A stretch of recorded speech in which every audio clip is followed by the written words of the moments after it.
In this video, I will show you how to reset your old WeChat account forgotten password without any stress. Let me show you how. Open up your WeChat app. Click on Me.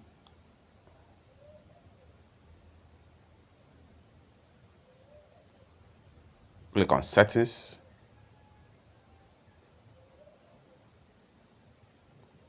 Click on Account Security. Proceed to WeChat password.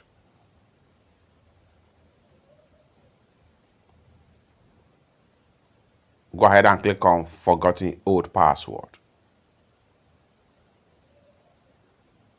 Your WeChat ID is linked to a mobile number. You can reset your WeChat password via an SMS verification code. Send code to this.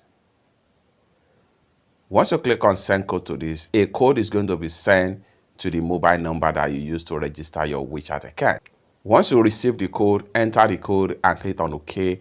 It will provide you a new window whereby you will need to enter your new password, confirm your new password, and hit on save.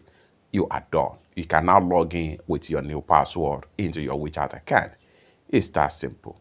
For more useful tutorial, tips and tricks about WeChat security settings like this, consider to subscribe. Thank you so much for watching, and I hope to see you in my next video. Bye for now.